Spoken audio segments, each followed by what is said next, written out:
Minute, and welcome to another edition of Paper Cuts Podcast. I'm your host this week, Dan, and right now we have our guests with us, Mark. Mercury. My last name's Mercury. Mark! It's my trademark. Todd, you are hilarious. I didn't even attend. I was waiting for Mercury. Mark Mercury. The name's Mercury. Mark Mercury. But, Zen Master of Speed. Yes. We also have Jim Manderson. Jim Mercury, please. Jim Mercury. Thank you. Okay. From now on. Alright. We have Brando Mercury. No, fuck that. That's a bitch part. You're Brando Mercury now! It's all about Mars. Brando Mars. Brando Mars. Sounds like a character from like a Warren Ellis sci-fi comic. I don't even. Brando Mars. He runs a company or something. Orlando covers. You mean it. Mars? The candy company? Founder of M&M Mars, Brando Mars. Opened his store in 1912. Well, that's gonna be wrong. And of course, the mighty Master Chang, who is not from Mercury. No, I'm not. Okay. I'm from Pluto. On this episode of Paper Cuts Podcast, we're going to do a character reflection on the Emerald Archer himself, the Green Arrow. So, right off the gate, guys. Also not from Mercury. He is also not from Mercury, decidedly from Earth, particularly the New Earth, if we want to go there. What was your guys' first experience with Green Arrow? Justice League. For me, Brando Mars, the shapeless voice you listen to on the internet. No. Yeah, Justice League version. I saw him in the first episode of Unlimited, that episode where, very iconic, where he's chilling out and he's like, Batman, I don't like being up here with all of you fucking crazy people. But there's a nice piece of ass over there in fishnets, so maybe I do like being up here. And then he learns that he can be a part of something bigger. That was the first time I saw Green Arrow. Cool guy, charming. Awesome representation of the character, too. Oh yeah, very good. It was very fun. It got hit all the good beats of him. He's humanistic. He's a very normal person in a very bigger world. Knows it and owns it that he's just a guy with an arrow, or a bow and arrow rather. I believe Batman convinces him to stay by explaining to him that he can keep the other guys straight. That he represents sort of the street level thing. That the rest of them are all godlike. And omnipotent. That seems to be what the human characters always end up being related to, especially emblematic in Age of Ultron, where the Arrow character has to come to terms with that he's just the Arrow character, and he's in a world where there's a bunch of robots and witches and vibranium robots with gems in their heads. Got a bow and arrow. None of this makes sense. I know, yeah. So that's what happens when you have a bow and arrow. I do like the fact that in the cartoon series he has like the Batman arrows. Where he'll just pull an arrow from his quiver and it'll be like, this is an exploding one. This is like a hook shot arrow. This one has a boxing glove. So you mean to say his quiver is like Batman's utility belt?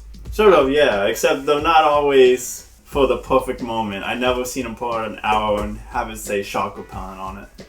Some of that Silver Age stuff gets very close to that. Yeah. There's the Arrowmobile, the Arrow Cave, very, very parallel with Batman, but we'll get to that later, so. What you got, Mark? I actually, weirdly, have absolutely no idea. Yeah, I know when I got into DC Comics, I knew that he existed. I don't remember really ever... Then pull the first you can think of. Anything. The first significant interaction I had with the character was probably the Justin Hartley version on Smallville. Wow. I mean, I don't know that, but I just mean, like, outside of appearing as, like, a bit character in Justice League comics or something, I think that was probably the first I'd really seen of him. And that was, like, 2006 or something? Yep. Around that time. And he was Smallville's Batman. Yeah. That's kind of how they played him, right? I remember him yelling at Clark and calling him Boy Scout and all that stuff. Mm-hmm. Yeah. Very Batman-y. Damn, that was like 9 years ago, shit. Yeah. Yeah, that's actually kind of surprising. He, I had heard of him before that. I was aware of him, but I think that was the first exposure I'd gotten to him other than, just seeing him as a supporting character and other stuff. Okay. Fair enough. I guess he's always kind of been known as, like, a C-lister, almost. Up until very recent years, man. I mean, the TV show put him in the spotlight, but really it's comic geeks for the most part, like the hardcores that are like, oh, I love Green Arrow, or could name like a great Green Arrow story. I saw someone on the internet recently refer to him as Diet Batman, and I kind of love that. Dude, that goes back to the beginning though, like the very early Green Arrow comics are just like, I was calling him Arrowmobile, he's just an archery themed Batman. Mm-hmm. Yep. Well, that's also kind of true even now with the Arrow TV show. I mean, he fought off Ra's al Ghul, commonly Batman supervillain now. Yes. I would call him Batman Lime.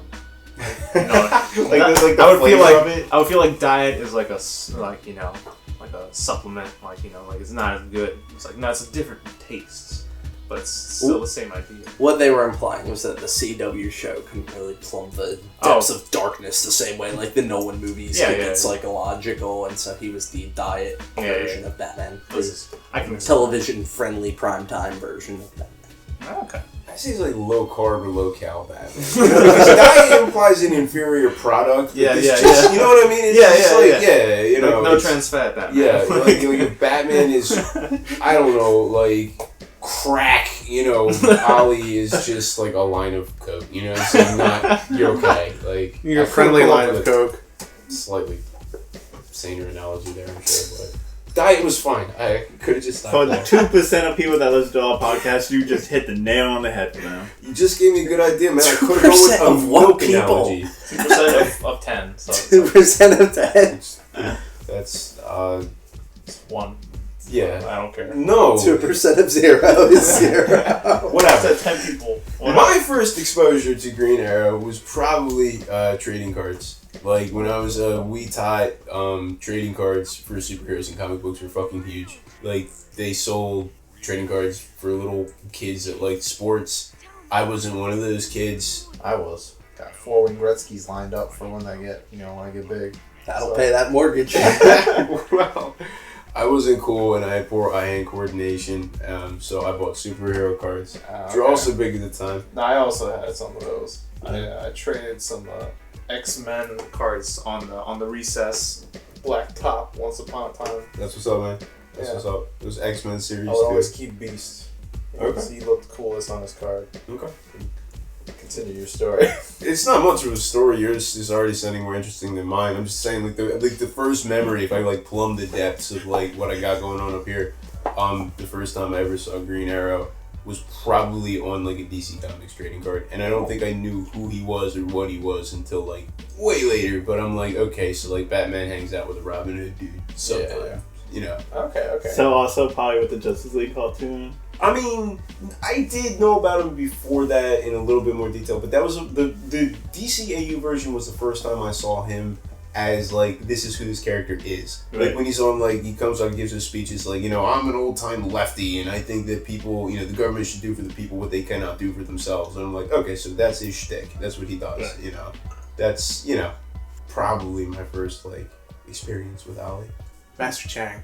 Oh, I already kind of exposed it when I was talking with Brando, also with the Justice League cartoon series. Really liked how he always argued with every other hero that would listen to him about how they have to be more about saving just the everyday person and not about fighting off aliens in the cartoon series, because the cartoon series by Justice League Unlimited got really out there where they were traveling in time or something crazy was going on in alien invasion, and he just kept pushing them to be you have to just be on Earth, stop being on whatever quantum planet you're being on, and help this old lady cross the goddamn street. Yep.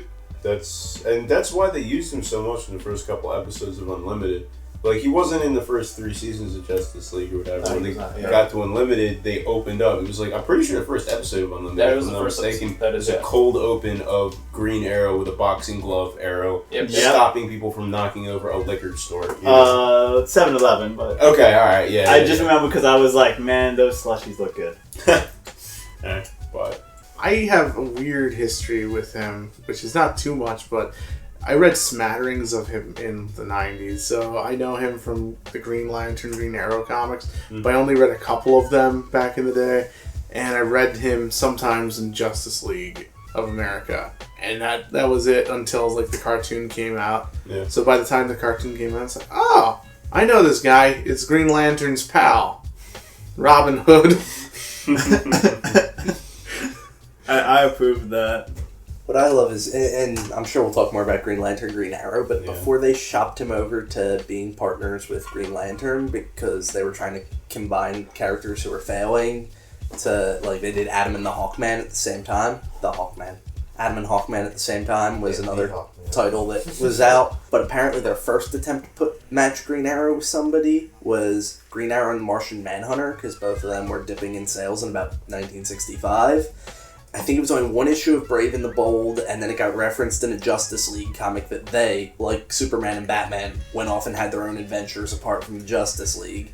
But then it was never talked about again after those, 2 issues. So it's, just one of those odd, what-ifs of comic history. Like, what if rather than Green Lantern, Green Arrow, we got Green Arrow, Martian Manhunter? I mean, Jim would be thrilled, but... Yeah, I'm, freaking out. I've never heard of this before. That would be amazing. Can you imagine if that had been, Denny O'Neil and Neil Adams doing those 2 characters? You know what I mean? What if that's what we got instead of, holy shit. Come on, John, we gotta save the convenience store. Oh, if you buy me some chocolates. I am from Mars. Well, I'm from Earth, damn it.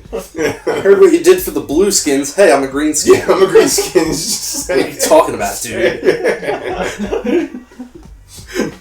My aunt was a blue skin. Racist. All of my people are dead. The racism would melt pretty well. I can only imagine. Coming over there with paper cuts like fan cannon. Oh, I'm gonna do it. It's gonna happen. Alright, so assuming you guys are fans of Oliver Queen, what makes him endearing to you? Or are you not a fan? I really like the whole, the political aspect that you were mentioning, especially when it's in counterpoint to another person. So, when Denny O'Neil was writing Green Lantern, Green Arrow, and you got, Space Policeman Hal Jordan hanging out with, radical leftist Green Arrow, or in Justice League when him and Hawkman, Hawkman's another cop, he's just a cop from another planet, so, they had their right-wing, left-wing arguments. Or in Dark Knight Returns and Dark Knight Strikes Back, first with Batman in the first one, where they're both kind of the same vigilante, but Batman's supposed to be a little right-wing in Frank Miller's take, and Green Arrow's this militant left-wing guy that helps him fight Superman. Yeah. One-handed. Yes. And actually, he's one of the few parts I like about Dark Knight Strikes Back, because they have this repartee between him and the Question, where the Question's this crazy Steve Ditko objectivist Rorschach character, and he's this radical liberal guy, and they're just screaming at each other constantly. So I always like that idea of him being unashamedly left-wing. There are very few heroes that are openly affiliated with one political party or the other, like Tony Stark, U.S. agent, Hawkman. And, the Hawkman. Yeah, the Hawkman. What do you think the Red Skull's political affiliation is? I like how in the 90s they were afraid that would offend people of him being a Nazi, and they were like, he's just an anarchist. Yeah. He's an anarchist? Is he really? In the 90s they tried to say that, but they brought him back a couple times now. Yeah, he's straight Nazi again. Good. But that they had him team up with Captain America to fight Hitler and stuff. Diet Nazi, want to be a Marxist instead. In the 90s Captain America movie where they didn't have the guts to make him a Nazi, so they made him an Italian fascist instead, and then had him be an Italian mobster in the present day. So slip into Mussolini. Yeah, because it's less offensive, I guess, to have Mussolini, he was B tier dictator, Yeah, he's the, cheery, friendly side of fascism. He's the diet fascism. He's diet fascism. Fascist, just all the unpleasantness of totalitarian control without all that nasty genocide. We pour some castor oil down our political enemies' throats, and then they're sick, and they're like, I don't want to oppose Mussolini anymore. He'll pour more shit down my throat. I like that. I'm glad you found the good side of Oliver. Anyway. I'll echo most of what Mark said. His relationships with the other characters in the DC universe, I think, are just always a joy to read. I haven't read a shit ton of Green Arrow solo stuff. One of my favorite comic runs of all time is, we've already mentioned like 3 times, but the Denny O'Neil, Neil Adams, Green Lantern, Green Arrow, or Green Arrow, Green Lantern. I always forget which of them gets first billing. I think Green Lantern does, because it was his book and Green Arrow joined. And very quickly started screaming at him and taking him down, you know. Like the number of times Neil Adams does that mouth open, finger pointed at his chest pose. So good. It's so good. And he bitches him out like in like 5 pages. Like you see Green Lantern get taken down a peg. Like it's like in 7 pages, like the Silver Age transitions into the Bronze Age, like right there. I fucking love that run. I love the art. I love the writing, and that's where the character really came into his own in my world. I mean, I know he existed for God knows how many years before that, but that's when to me they turned him into Robin Hood. Yeah, they turned him into something other than just being Diet Batman. There you go. You know, exactly. I mean, it's kind of funny when you think about it. Like he was always clearly modeled after Robin Hood. Like, that's what he dresses like. Like, he looks like one of those little Lego dudes who's supposed to be from the forest, you know? Yeah. But, like, what... I don't know, Golden Age, Green Arrow didn't really spend a whole lot of time, like, stealing from the rich and giving to the poor and all that kind of stuff, you know? I like that. That's a really cool character. Especially, like, I don't really like overly political comic books too much, but when you have him and that's his bent, that's his angle, and he gets to talk to other characters in that voice... I think there's been some very special moments with that for me. I've always loved his relationship with the Black Canary, which I suppose we'll get to in full later, but that's made for a lot of really good comic book memories for me. I love him in the Justice League. The idea, it's always funny, people poke fun at it, but he's like the expert marksman type character. That's always, I've had a soft spot for that. Like, you know, he can use a, Stone Age weapon to hit something that's like 80 miles away because he's just that fucking good at it. That's cool stuff to me. I love that. Just while we're on the topic of the Denny O'Neil stuff, yeah. I also, I think a lot of people go back and read it now and it seems a little dated and a little on the nose because there weren't really too many political comics before it, like what Steve Ditko's Question. Yeah. But Denny O'Neil really cut his teeth doing that sort of thing on that and then went on to write a lot of really good comics, like the 80s, 90s Question run is probably my favorite, political superhero comic for the moment. Until I get to my recommendation this week, in which point I list something completely different as that. But Red Skull Volume 1.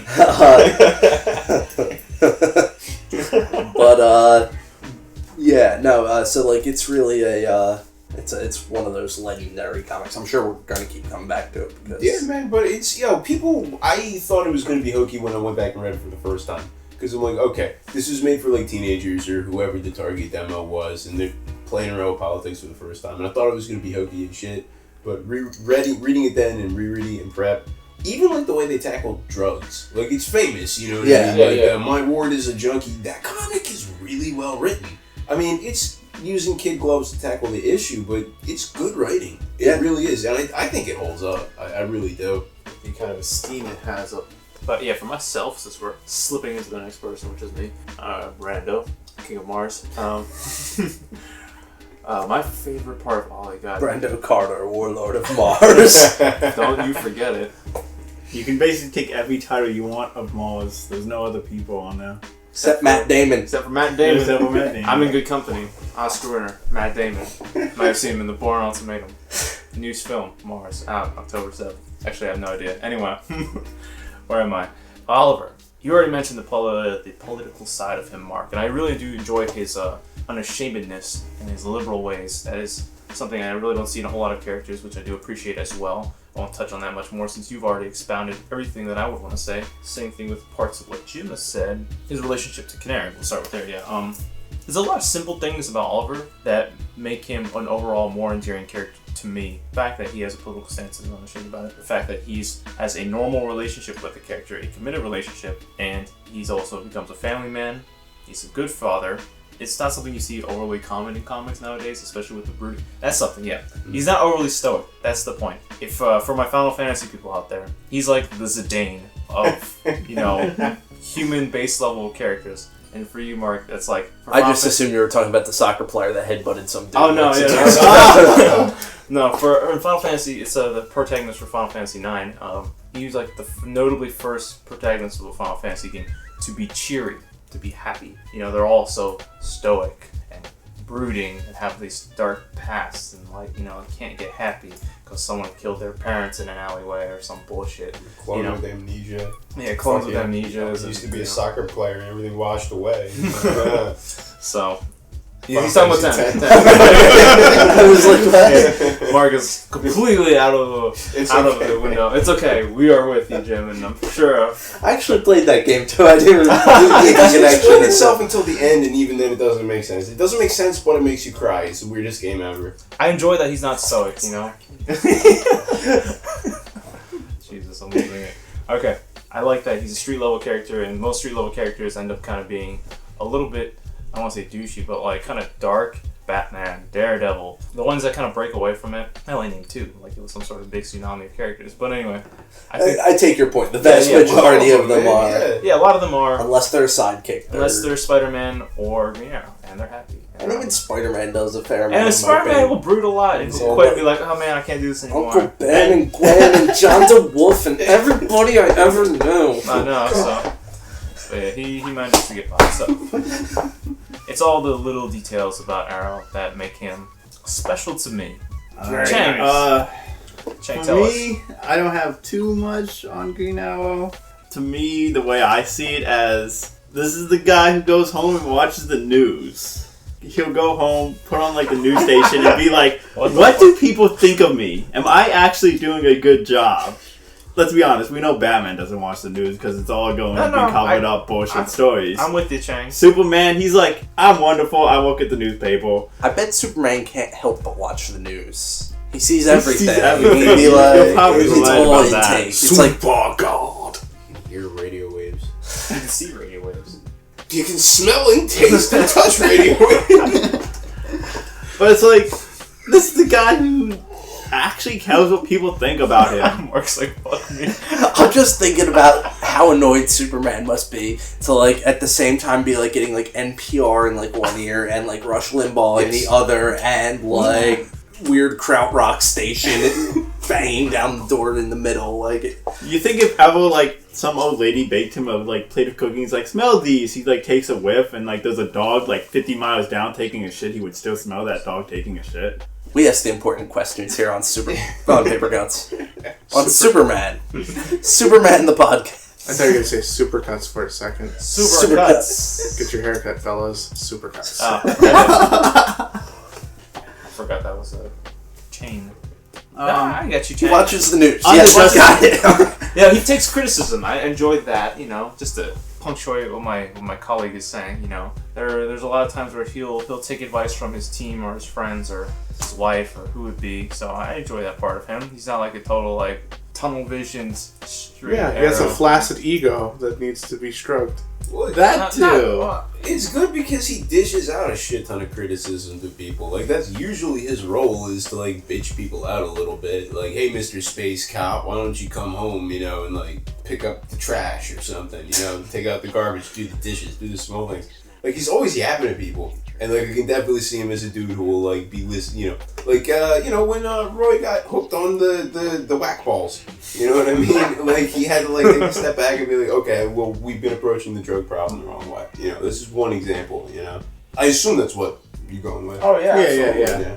In the comic, it actually takes him forever to come around to it. He's like, I get it. You're going undercover with this drug ring, aren't you? Yes. And Speedy's like, yeah. Well, there were like 8 double crosses in that storyline. Like, everybody was double crossing everybody. Yeah.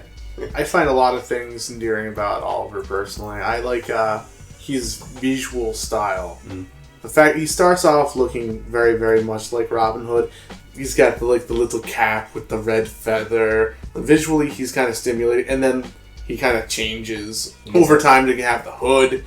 And I like the goatee and mustache combo too. I think that makes him look really cool. And Stephen Amell needs to grow that. I really wish he would. He says he'll never do it. Really? He's publicly said it. Yeah, he's like, don't think I'll ever grow that goatee. It's gonna become cool, and then he's gonna do it.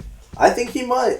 Modern He's audiences slipping might not that like way. it, man. Just like, he'll definitely grow a beard at some point. But like just visually, the only time he'll get the goatee to cut you off, but like in the intro episode where he's coming back from the island, he does have the trademark goatee and mustache. Okay. When he's coming back from the island, he's all fucking old. Well, not old, but he's all Tom Hanks style. Yeah, he's all Tom Hanks style, and you see him, and he's like, oh, he looks just like him. Like he looks like this, and I'm pointing for those who can't see to the Green Arrow Year 1 cover where he's all fucked up, but like it's even more pronounced. I always think of it as a TV depression beard. Like, anytime they want to show you on a TV show that a character's been added to the loop for, like, 3 or 4 days, they give them a tiny depression beard. Yeah. Like, oh, I need to get my shit together.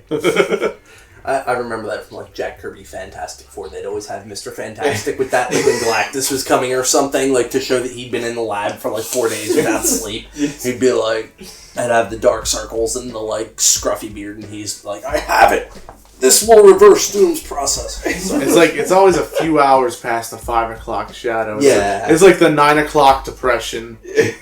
So, anyways, visually, I like the way how he looks. I also like how he kind of skirts the line between being like a hard-boiled, pulpy guy and battling magic and all that kind of shit. I think he's a really, really fun character because how he deals with crime. He deals with really dark and gritty shit, but the way he looks at life, the way he's kind of like swashbuckling is something that really appeals to me.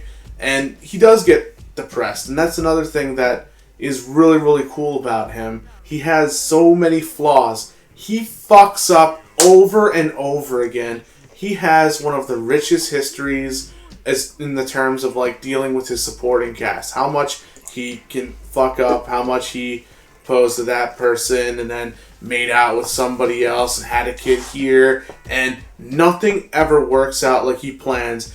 And because everything works that way, he's more of a human character for it. I really enjoyed Oliver a lot for that reason.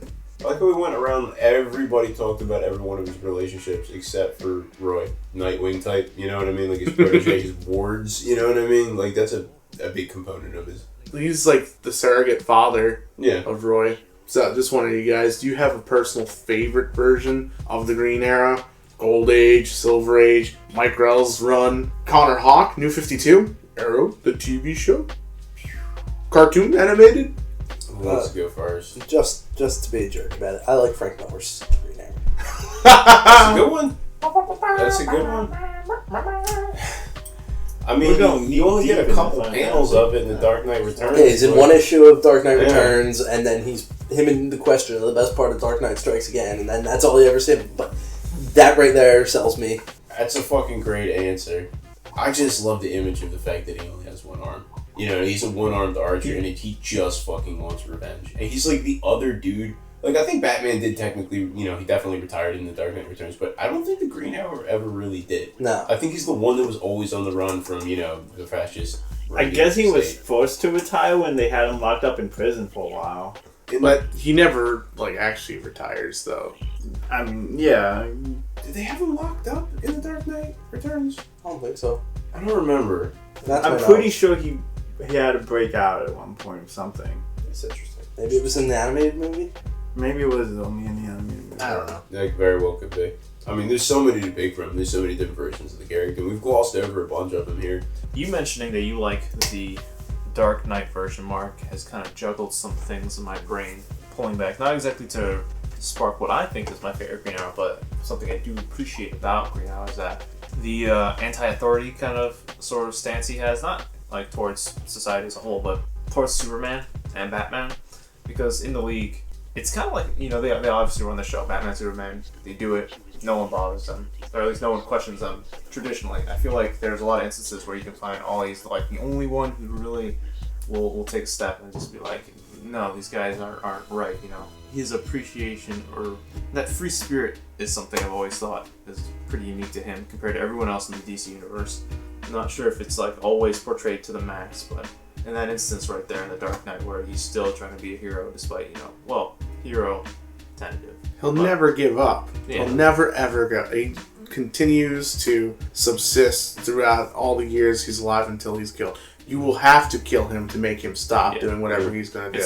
It's appreciate stubbornness. It's perpetuating a lot of things like that. I don't think maybe that's why they didn't include him in the Justice League, New 52. Who knows? Maybe that's why he was in the JLA. They pushed him to they put him to the new JLA, not to the official league. Not being not arguing or anything. Oh no. I would have mentioned put it together. He did actually try to get into the Justice League pretty hard, actually. Yeah, that's why they rejected him. Gotcha. He's too savvy for that. I always kind of wondered in The Dark Knight Returns if that was supposed to be like Vietnam vet version of Ollie, you know? Like, because he's definitely like the Vietnam era voice of like the left, you know what I mean? So it's like, okay, so I'm crazy Frank Miller versus who does that guy grow up to be, you know? Well, he's got one arm and he's crazy as fuck and whatever, you know, all scraggly. Weird long hair. Yeah. And stuff. Yeah, he looks good with the hair. He's like Battle Santa Claus. That's what he looks like to me with his crazy half crown and ridiculous beard. I like it. It's a good look for him. My personal favorite pick, gotta go, obviously, Danny O'Neill and Neil Adams version. You know, I mean, that's like, it's not even so much theirs anymore. Like, I think that really carried over all the way pretty much until the New 52. Like, even when he was dead and stuff like that was the version of the character. So that belongs to a lot of different people, but that iconic version is my favorite. And there's a lot of really good ones to pick from. The only one I never really got into was the New 52 one. And I didn't read them in a lot of New 52 books, but the New 52 Green Arrow title specifically, I read like the first 3 issues of it. I didn't quite gel with it, you know. That's a really interesting thing, because the New 52 stuff has run through at least like 5 different writers, so there are like sections where it's actually really good, specifically the Jeff Lemire stuff. I haven't read the book, I've just looked at the pictures. But the impression that I got is that in 2011, it was like right after Smallville, and they really made him look a lot like Smallville Green Arrow. And then all of a sudden, Arrow became a hit, and then all of a sudden he started looking like the TV Arrow, like the Arrow, and it was... Yeah. Arrow going... He started looking like Stephen Amell. And it's awkward seeing him. It's like, funny, the way you phrase it though, like, anybody listening to this knows exactly what you mean. Like, you could just say Arrow 3 times in a row and it's still a correct sentence. You know, it's like that Buffalo. Arrow. Say it 3 times fast and Stephen Amell will show his face. Sincerely. Hashtag. And yell at you for failing the city. With his weird voice modulator. That is easily my least favorite part of that show. You fulfilled the city. Yeah. Why do I talk like that? I have no fucking idea. To disguise my voice, then why do none of my friends do it? This one girl's literally talking to her dad, and she's not using a voice modulator. What happens if I take off the mask, Mark? Could you imagine if he left the voice modulator on, but like took his cut, like, you know, walked around like, "Hello, welcome to the Queen Industry meeting today." I mean, I feel like they had to choose between doing that, like do a tech, or have him do, because I mean, it was just fresh off the Nolan verse. Yeah, like they would have to make him do a Christian Bale voice, like made for TV Christian Bale voice would kind of be probably rough. Who knows? they could just have him use his voice. Nobody cares. Oh man, they'll know. When he talks to his friends, they'll be like, "Oh, is that you?" Swear to me. You know, That would be awful. Who knows? Myself, you're pointing at me. Dan is away waggling his finger in my face. Oh no, more fingers. I'll give you the finger. Oh no. Okay. A lot of things that no one can see. Okay. The pantomime. And the pantomime continues. So much superhero posing happening. Okay. Favorite Arrow? I don't know. It's a fine line between the year 1 Green Arrow, because that is easily my favorite story so far. I've written, yeah, taking credit. Fuck you, Andy Diggle. No. I've read of Green Arrow so far in my life. And Stephen Amell's Arrow. Only because the Stephen Amell version is oddly charming. The ocean. Chang's the ocean. It's made an ocean noise when you said Stephen Amell's Arrow. Oh, really? I didn't even notice. It was like putting my ear in a seashell. Oh man. This thought will never be completed. That might have just been me nodding off. Stephen Amell's Arrow or year 1 Arrow? We'll go with year 1 Arrow. Year 1 Arrow is the superior one for me because it touches on I like the youthfulness of him, but not the crazy youthfulness I see in the New 52 one, because like when I read at least what I've read of the New 52 Arrow, like Jim, it's some of the most recent stuff I've read, the most distinct stuff in my head at the moment of Green Arrow. And I read about the first 5 chapters or volumes, whatever you want to call them, issues, floppies. Felt like I wasn't gelling with it either. What I kind of took away from it was it's like some sort of version that a 13-year-old will love. That I very much do not attach myself to, because like he's super cool and he always gets the girls and he's doing all the cool stuff and he has that like, you know, punk short hair. But he's not the creative, fun Arrow that I know who can make quips, and at least fun quips, not like saying like haha cool guys. Like I don't want Sonic the Hedgehog Arrow. I want like, you know, grown, mature Arrow. I mean Green Arrow is just chowing down chili dogs. Yeah. That's the vibe I get from it. It's like so adolescent that I don't know what to do. So Sonic does. Sonic eats chili dogs. So does Green Arrow. No, that's like his thing. His chili is his thing. Yes. Chili is his thing. He has. Oh shit, dog, dude, you're right. Okay. They're like throughout the whole Neil Adams run, the whole long-running thing is he makes chili. Okay, hold on.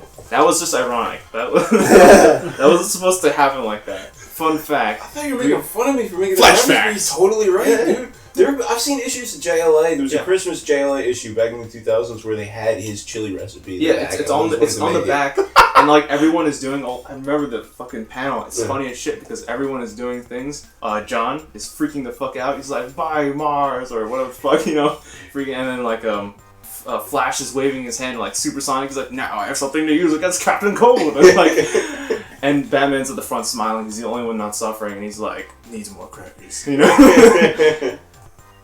Damn, yeah. I have to find this recipe now. I have it saved somewhere, just a JPEG. Like I exported it. I have it because I wanted to like buy all the. It has the ingredients and shit like that. You know what I mean? I think we had to tape ourselves cooking this and do a testing of it. It's a little special. And one quick fact: Green Lantern. He's saying I don't have the willpower to sustain this anymore. We'll go with fuck it. Year One. It's so good. It hits all the right cinematic beats. Reading it. Stephen Amell, you're charming as shit, but I really enjoy the origin story. It hits on the drug issue a little bit tentatively, not as like intimately as the My Ward is a Junkie story, but it does have a drug-related story, and I don't know, it's just such a fun read. It's so seamless. It's very net. It feels very organic. Like I didn't struggle reading it at all. I know these are very broad terms, but it's a very natural progression of. You can understand how this privileged alcoholic, borderline alcoholic, thrill-seeking. Frat boy? Frat boy millionaire would turn into like this noble hero type after the tribulations he experiences on an island. A very strange island. So that this version of Green Arrow, this book was actually used as the basis for like the actual TV show. It's one of the reasons John Diggle's named after Andy Diggle. Yeah, it's my favorite comic of Green Arrow thus far. Not to say that the others aren't great, but this is. For myself, a definitive origin story, and one of the more definitive stories that really pins down what's great about Green Arrow. His perseverance and his... What's up? I'm sorry, man. I didn't mean to interrupt. Doesn't he take down an airplane like with an arrow? He does. Like he moves from like spearfishing. You know what I mean? Because like he's already an archery enthusiast. Like even when he's a brat or something. I've only seen the beats of it. Like I never actually read the series. I feel like a dick. No, it's fine. It's very short. It's like 5 issues compiled up. But yeah, you're right there. It's not a spoiler. I can say this. There's a scene where he is on the island and he thinks that he's about to get rescued, and there's like a plane that flies by, and he's getting all excited, but then the plane starts firing at him, so he instantly like reverts into attack mode and shoots the pilot down, and the plane goes down, and it's fucking rad. So this was cool as shit about Green Arrow in every version. Like he can use a bow and arrow to stop an airplane. Like it's just like, well, you can fly. Fuck you. Now you're in the water. Like I'm Green Arrow. Deal with it. Like, I love that. I love that. So that's my favorite version. Year One version. Chang, how about you, man? I don't keep up with Green Lantern too much. Green Arrow too much. I keep up with Green Lantern quite a bit. For me, the definitive version is none. I have not read enough nor watched enough of Green Arrow to be able to have a definitive version. They all kind of mesh together. And as Brando said with Year One, a lot of Green Arrow stories start building on one another. This character remains relatively the same, has a lot of like standards that hold true to the character throughout the years, which is also a charming factor of who he is, I guess. Because of this, also, I have no clue of to which one would be my favorite. As of this podcast, maybe it might change in the future. Probably not. I mean, I'm not trying to put words in your mouth at all, man, but I mean, the DCAU version, like the JLU version of Green Arrow, is pretty fucking iconic. Like, it's a really good. They're definitely iconic, but his attitude seemed to still exist in the other versions of him. True. To the aspect where I cannot tell the difference. I got you. So therefore, there was not a specific version of him because all the versions are just him. Okay. All right. So you still no vote. No vote. I can't make a vote. Yeah. Neutral. It's NA, not available for me. This question does not... I did not mark yes the question beforehand, so I skipped this question. Right on. I really have a soft spot for Mike Grell's version of Green Arrow, actually. I don't know what it is about the 1980s and the gritty reboots of everything, but I thoroughly enjoy the kind of washed-up, middle-aged version of Ollie where he's kind of a little depressed. He moves to Seattle, and he starts chilling with the Black Canary over that ways, and he starts cleaning up whatever things that he got. He's like semi-retired, but not really. He continues to subsist and do whatever the fuck he wants. He's gotten to a certain point in his life where he considers Roy and their child, Leon, I think that's his name. Yeah, Leon. To be like his surrogate kids. And it has just enough of that darkness to it. And, like, the cool thing about this character is that he realizes that his reliance on using all the different trick arrows and shit that he's been using, boxing gloves, explosion arrows, net arrows, has actually weakened his own skills as an archer. And for that very reason, he actually switches back to using steelhead tips once more. And that makes for an extremely ruthless Green Arrow. And that's how I like him best. An arrow that's really willing to go to any lengths to accomplish his goal. Out of all of like DC characters, he's one of the most unrestrained guys there is. I mean, there's points where he tries to hold it back, but he actually has a pretty good kill count. I know what this comes from, Dan. Sorry to cut you off, Mark, but you like those fuckers that go across the line. He's basically like your Quinlan Vos. Oh! Inside joke count 1, go. Stab you, motherfucker. I really like the Grell run. I really like Longbow Hunters in the first couple issues of the Grell run. I haven't read it all, I'll admit that. But what I've read of it is really one of the best runs. I'm actually a little surprised we haven't mentioned more about it because it really, I think, in a lot of ways is the Dark Knight Returns for Green Arrow. You did that for like at least like 10-15 years too. Yeah. It's like one of the longest pallbearers of the actual character. You had mentioned something in there. Oh, the kill count. He had actually in the 70s been one of the first superheroes to kill, which led to one of my favorite moments in like 80s Flash when Flash is on trial for killing Professor Zoom, and Green Arrow's like one of the heroes that like makes the case that they shouldn't kick him out of the league. Like Wonder Woman wants him out of the fucking league because she's got morals or something. And Ollie's like, no, I know I've had to cross that line too. Like sometimes you don't have a choice, and that's one. Weirdly, it's not in a Green Arrow comic. It's only very small, but it's one of my favorite. It's just like a panel or two is like Green Arrow sticking up for the Flash. Like so, that's fucking badass, man. It's funny as shit because all those like iconic DC characters have legacies where they go back far enough to the Golden Age where they were just killing people in every single fucking issue, you know? Except maybe Wonder Woman, she was just tying people up. Aquaman, you know. It's just, drown a Nazi, you know, no big deal. Fill his lungs with water. Damn kraut. There's like there's like an issue that happens way later where Roy Harper's kid, Leon, is actually killed in an explosion, and I forget which Cry for Justice, yeah, I love that. And not the child murder, the comic. Mark cries for justice in the room. It's nighttime. In that comic, Green Arrow goes out and tries to like make his own Justice League, and I always thought rather than cry for justice, they should have put a league of his own. He says like, "Don't worry, Roy. Don't worry." I forget. He marries Cheshire. Cheshire's the one who I don't know if he marries her, but yes, he has a kid by Cheshire. So it's Cheshire and Roy, and the final page in that run where he shoots the guy in the head and you have him on the floor, and it's just like 4 panels of him being focused on and walking away from the villain he just shot in the head, and then focusing on the villain who he shot in the head as he like slowly disappears into the back. He has almost like a cathartic way of killing somebody. Someone really deserves it. They get their just due. He believes in his own brand of justice. Yeah. And so do I. You have failed this city. It's unusual for DC characters. I mean, Marvel characters, if it's necessary, generally speaking, will just kill the shit out of people. You know what I mean? Like, it's less common in DC stuff, especially, you know. Yeah, I never thought about that before. Like, outside of, like, Spider-Man, like, Captain America or Thor, they will off a dude if they have to. Kill the shit out of I mean, people. heck, Captain America was, fighting in World War II. He killed a lot of people. Yeah. Dude, I mean, the list is deep, man. Like, with the fucking Illuminati just were, like, ready to just nuke the Hulk. Like, they sent him out into space with, like, an atom bomb strapped to him and stuff like that, if I'm not mistaken. Before I stopped reading Avengers, they killed a couple of realities, I think. Okay. Dimensions. So, we've mentioned that Green Arrow has had a huge supporting cast over the years. Are there any in particular that stick out to you, and why are they amongst the ones that you remember best? Can I talk about an absence? Sure. Good villains.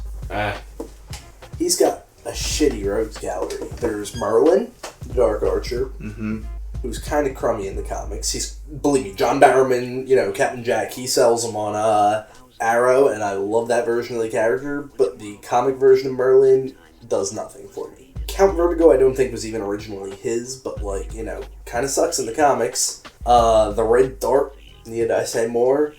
Onomatopoeia, you really have to start digging deep for Green Arrow foes. And that's, like, super recent. Yeah. For a character that goes back that long, like, that's from Kevin Smith's run. Yeah, and Merlin's pretty recent, too. He's I didn't know 2000s, I want to say. Merlin is from the 2000s? He is no older than the 80s, but I think he's 2000s. I didn't even know that. Yeah, and it's like, Green Arrow basically has no good villains. I think that's probably why they rely so heavily on the supporting cast, like how he is with Hal, how he is with Dinah, how he is with Roy, how he is with Connor, is because he doesn't have much in the way of, good villains. Maybe they're afraid to make good villains for him because he keeps on killing people. That we would made be you a this good great point. villain and you had to shoot him in the face? Fuck! I think, in the TV show Arrow, you see so many, Batman and Titans villains just getting appropriated because they very quickly realized that was a short list, There aren't a ton of Green Arrow villains that don't suck. Yeah. And he's getting Damien Dark now, so back to shit villains. Batman villain. Yeah, not even a good one. Yeah. They'll rewrite them. They'll rewrite him to make it cool. Leading sure. Hive, a Teen Titans group villain. Yeah. Deathstroke, Teen Titans villain. Yeah. Raish, Batman villain. Yeah. It makes it good. Thankfully. Oh, no. The show's good and it's fine. I'm just saying he doesn't have any good villains. You know what You're makes absolutely these right. villains so good and crappy sometimes? What? I wonder that sometimes. Because Captain Cold was originally a guy with a freeze gun. And he's really awesome now, really iconic. The Flash Rogues Gallery, they kind of redid what they were doing with them. Like, they were all hokey as anybody's hokey Rogues Gallery, and then they just consolidated them and made them this cool new thing, Like the Sinister But even Six. so, I feel like they were more unified even in the old days than the Green Arrow villains were, and that's just probably because they were unionized or something. It was the Rogues, they were a group. Flash is a special case. Yeah. Yes. So there are some characters Flash, Batman, Spider-Man who just have great rogues galleries, and there are other ones where you're you don't have any good villains. I don't think that at least for comics, he doesn't actually need great villains. Having great villains definitely helps 100%. But a lot of the way his story is actually told is very, very visual. Watching his physical struggle, watching as he goes through certain environments and as he swashbuckles across different roofs and does shit on the island and stuff like that. It's a nameless foe and he fights against himself. So, you're definitely right. He definitely doesn't have enough iconic villains or villains that are awesome and that he does borrow a lot. But I think in the comic context, he didn't need to worry about that as much. In the TV context, it definitely shows. I I get that. You just asked about supporting characters, and that aspect of his supporting cast this week. Oh, yes. I agree with you. For myself, are we done? Yeah. Yeah, villain's kind of weak, you know what I mean? It's kind of funny. Like, a lot of the Green Arrow stuff I've read has almost been like a procedural TV show. Like, he just kind of, like, is foiling one crime in some warehouse somewhere, and it just doesn't go anywhere, you know? Mm-hmm. I fucking love Roy Harper. I never really read a whole lot of the stuff. It's actually odd. I realized in preparation for this, I've almost never read a comic where anybody was named Speedy. You know, like, I know, like, who Roy Harper was, but in most of the stuff I've read, he was named Red Arrow or something like that, you know what Arsenal. I mean? Yeah, or he, and I don't even know when he's named Arsenal and when he's named Red Arrow, you know, it just is what it is, you know. He was an awesome character. The Justice League series, I think, Volume 4, whatever it was, retroactively labeled, but the one that picked up around 2006. It's Justice League of America Volume 2. Okay. Because the 90s Justice League of America was called Justice League America, and then the other one after that was just JLA. Okay. No. See, I've always saw that referred to as JLA Volume 3, the Morrison one. The Morrison one's JLA Volume 1. Okay. It's just JLA. It's not Justice League of America. Alright. Shit like that, who the fuck knows? Whatever. This guy. He suddenly raised his hand. Yeah, very good. I am the only one keeping track anymore. Hey, you are amongst friends here, my friend. Yeah, dude, Roy Harper kicks ass. He's a really cool character. I love the relationship that he has with Ollie and how they fight and don't fight, get along, don't get along. They have this whole dynasty thing going on. It's like, you know, Batman and Nightwing, that kind of stuff, except archery themed. Green Arrow and Black Canary solo comics are a joy to read. Like, they're in different eras, they have paired them up differently with different writers and stuff like that, and there's a couple standout ones. There is a Alan Moore comic from the 80s. It's not even a full issue, it's just a couple pages long. It's a story called Night Olympics, where it's basically Green Arrow and Black Canary just fucking with some dude with a mohawk. It's like one of the coolest things I've ever read. It's Alan Moore before he turned into a complete dick. Like, he was having fun with superhero comics and just doing what he did. You know what I mean? It's absolutely awesome. I mean, I don't really know a whole lot of the. I don't know the Kevin Smith Speedy. I didn't read. Mia Dearden. Mia Dearden. I have never read a comic with her in it. And who was his son, Connor? Yeah. Right. I don't think I ever read Green Arrow where Connor was Green Arrow. I like Connor. He's from that same era as most of the things I read him with were like the Morrison JLA or like the Three of a Kind crossover where they did like Wally West, Flash, Kyle Rayner, Green Lantern, and Connor Hawk, Green Arrow teaming up. Yeah.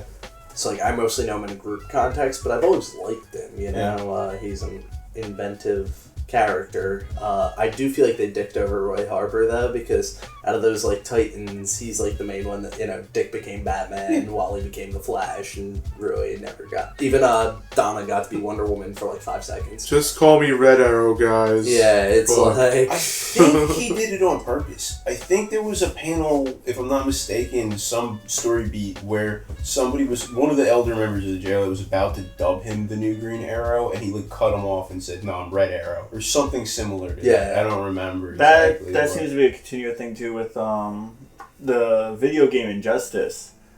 Spoiler alert for an older game, but Green Arrow dies in like the universe they go to, and Red Arrow then takes his place. He doesn't want the Green Lantern mantle per se. He takes the Arrow mantle, I guess. Yeah. Arrow being in his name, but I guess he just likes the color red better. So call me Red Arrow. But yeah, he's always kind of been at odds with Ollie. While he does consider him like a father figure, he actually comes from an Indian tribe. He had like a white father, and then at the age of 2, his parents both die, and he gets raised by an Indian tribe. And the Indian tribe master has like liver cancer, and then he starts looking for here, can you adopt this child? And that's how Roy ends up coming to be with Ollie in the first place. I never even knew that. That is a Mike Grell-ism, if I've ever heard it. and then he gets liver cancer, and like I know that story from like the Jack Kirby 1950s version, because he did kind of, like the icon, as close as Green Arrow got to have an iconic run in the Silver Age was Jack Kirby's run, and in that it's just like this Indian chief writes to Ollie that he's got this white kid he's been raising who's really good at archery. Like, come see him. You're an archery-themed superhero. And he goes to see him, and he's like, wow, this kid sucks. And then they realize that he's using metal-tipped arrows over a lodestone in the ground, and that actually he is a really good archer. And then Ollie steals him? I don't... For some reason, the man who'd been raising him to that point was like, okay, he's your problem now, see? Good at archery. And Ollie's like, you'll be my partner. In Golden Age, grown men have strange relationships with their wards. It's always a little weird, you know? Yeah. It's like, what are you doing? Like, oh no, you've only raised me your whole life, Chief. I will go with this strange man who shares a hobby with me. Dresses like Peter Pan. Like, would you give your kid to somebody who dressed like Peter Pan? Especially back then, he was wearing that like mini skirt thing. Oh man, has to be dressed like an animal. How about you, Brando? What? Supporting cast members. Oh, like, I thought I answered. Brando was just like, what? What do you want, man? What? What? No, I thought we were still on the last question for some reason. I had a huge reverse. Favorite supporting cast character for the Green Arrow. I might have to pull a Chang and go NA because I really can't think of one that stood out to me personally. That's like what? What about Diggle? Diggle? Does he count? Yeah. Oh, Diggle, absolutely. Yeah, you're right. Yeah, Diggle is pretty good. He's got a weird helmet now. He looks like Magneto. They're making him the Guardian, aren't they? Is that what that is? That was a hardcore. Okay. They haven't. No one's confirmed or denied. Yeah. Gotcha. But definitely plausible. Like it fucking looks like. He looks like it, except they just stole Magneto's helmet. But yeah. Isn't it a mask? Nah, man. Yeah, I see it. He stole Magneto's helmet. But I digress. Diggle's great, actually. Diggle's a good example. Yo, man, I know what you're going through. I know. I was in a war, okay? I can be that guy who helps you out and backs you up. What you gotta understand is you are not a soldier, Ollie. Oliver, we need you back right now. I don't know where you are, but we need your head here in the struggle. Oliver, get in the game. Oliver, you see? I like how we've made him into a football coach. That's what I was just thinking, but that's what he is. Like, holy shit. Like, yeah. No, who was the guy who yelled at, the mean midget who yelled at Rocky in all those movies? Yeah, the Penguin. Burgess Meredith. Yeah. Right here in this moment, Oliver, right now, you're trying to save the city, but the love of your life, she's walking away from you. And you don't think you save the city and love someone at the same time? You're crazy, Oliver. Crazy. Yeah. I'm sorry, keep going, Yeah, Brando. I know. You've proven my point for me. You know, I don't have to do anything. I was waiting for more Diggleisms to solidify how cool he is. If you haven't watched Arrow, watch it. There's a wise black man who guides the young Caucasian protagonist through his struggles. It's like he's basically a young Morgan Freeman for every movie Morgan Freeman's ever been in. Marco's trying to get something out. No, Nope. it's done. Nope, he's waving me off. Nobody wants to do Morgan Freeman's line from Shawshank in Diggle's voice. Nobody wants to do, like, as applied to Green Arrow. Like, I would like to say that the League of Shadows did not get to Oliver that day. I would like to say that. On to the next one. Go, Chang. Once again, can't really say too much. I guess if I would have to, actually one thing I do remember, one moment with his supporting cast was actually during Jeff Johns' run of Blackest Night, where Ollie actually portrays the only form of, I guess, fighting back against the Black Ring by, like, actually being controlled by it, being a zombie. And he fires a shot at Black Canary and it misses. And I believe it was Roy who says, but Ollie never misses. And it's at that point that they realize, like, Ollie's actually trying to fight back, and he didn't miss. Or I guess the zombie version didn't miss, but that Ollie made the black version miss. It was like the only... Did he not? Can he not miss? I thought that was Hawkeye. That was Hawkeye, like that's his thing. But I thought like, Green Arrow had the trick arrows and Hawkeye didn't miss. I thought that was like their one distinguishing trait. I just remember what they were saying. Like that's what Red Arrow or Speedy said at that time. I can't remember exactly what it was. Red Speed. That's like stepping on the Flash's trademark. Yeah. I just remember that moment because it was the only time where any kind of villain or hero kind of fought the use of the ring without like some other individual really acting upon them. Yeah. Speaking of Green Lantern moments featuring Green Arrow that I really liked in John's Green Lantern Rebirth, when Ollie doesn't have anything else, so he puts on the ring. And, like, back in the Silver Age, anybody that had the ring could use it, but like nowadays they're all like only the special people can use it. And so like, even though he shouldn't be able to use it, Ollie like focuses and it manages to make a single green arrow, which he like sends into Sinestro or whatever, and it's like a really cool moment because he's like in pain from doing it, but he still manages to do it. And then afterwards, he like refers it to like being like ran over by like a truck or something. Yeah. Like it took like everything he had just to make that one arrow. And I guess it kind of like solidified more of like them being special. The Green Lanterns really became more like the Jedi Order. Yeah. Like with Green Lantern Rebirth, they really just took a lot of Jedi tropes and put it into the Green Lantern Corps. I noticed that like right off the bat. Anyways, go ahead, Dan. I'm just gonna mull over that one for the rest of the night now. Yeah, instead of a little green old guy in charge, it's a bunch of little blue old guys in charge. It's the same deal. Yeah, okay. Yeah, I can see that. In a council, around each other, just kind of debating on, being thought or emotionless because emotions lead to the dark side. I mean, because emotions are evil. Out of all of his relationships, I think the most defining one for me is the Black Canary. Really? I thought you were going to go with Felicity. I love Felicity Smoke. I absolutely love it, but I can't ignore the Black Canary. I was so disappointed by her in the TV show. Mm. Black Canary is the coolest character because she is the ultimate partner for Oliver. She's willing to go to whatever depths of depravity that Oliver is and kind of keeps him level-headed as well. So they can go out on the town, have fun, and fuck with villains and stuff like you were saying earlier, Jim. Yeah. Or they can spend a night in and drink, and they're both superheroes. They both know what's up. And there's been a number of times where he's tried to propose to her, and it didn't work out for one reason or another. Like, I can't make orphans, Oliver. No way will I ever do that. But we can still...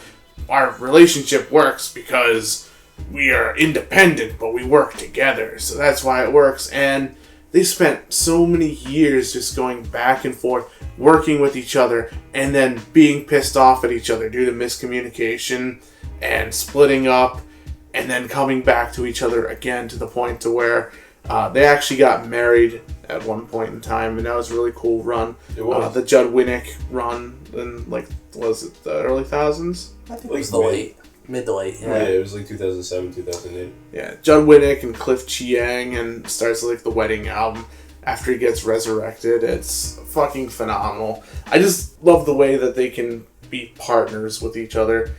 Black Canary is not his sidekick, and that's what makes it really special. Also, I would be remiss if I did not say Shadow is actually really cool. Mm. Shadow is an awesome piece of... If you guys haven't read Longbow Hunters... Brando! I fucking know who Shadow is. I'm probably the only one here, so fuck you. I remember... I read it. Besides you. The show where fucking Slade just goes, Shadow. Like every... You killed her. It was your fault. Shadow.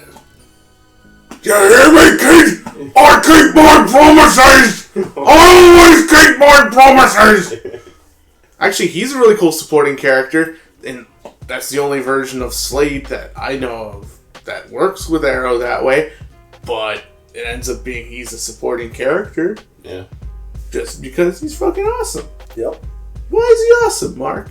Oh, that was, Deathstroke, classic character. Yeah. He's the Terminator. Mm. And he's got an awesome Australia. You should just really watch the show. Don't listen to me babble about this, okay? Just know, in your heart of hearts, deep somewhere, you need to get a Netflix account and watch Arrow strictly for Deathstroke. You'll be very happy with yourself. Alright, you guys. So obviously the Green Arrow is probably at the peak of his popularity, doing large part of the CW show. Do you guys like this show? Do you think it does a good job of characterizing the people of Star City? Or does it kind of miss the mark, like many other shows have? You don't have to lie to us, Dan. You all know we love this show. I have some critiques, though. The way the question was phrased, there's a lot to, go into there. Phrase it then, Jim. I can go. I didn't mean to jump the gun or anything like that, but I like Arrow a lot. At first, I did not. I think the first season was just stupid, and I pretty much skipped right to season 2. Now, I'm just like every other comic book nerd. I'm a junkie for it, like eagerly awaiting this season. I dig it. It's hugely divergent from the source material, though. I think when they first started it out, they were kind of bouncing off of the Christian Bale Batman stuff. That's kind of the vibe that I got off of it, especially at first. All the characters that we've talked about, like Roy and all the Canaries, everybody else's supporting cast, especially Merlin, are completely different from the comic book versions. Not saying that that's a problem, but if I'm going to compare the two things, I do prefer the comic versions and the animated versions and stuff like that to the TV versions. I like Ali a lot and all that stuff. It is interesting to see him basically being like TV's Batman, like the way his story is so interwoven with the League of Shadows and whatnot is bizarre and cool and fun to watch. And it's been great to see comics just kind of explode out on the television through the oddest thing. I mean, we had the Superboy show ran for like 10, 11 years.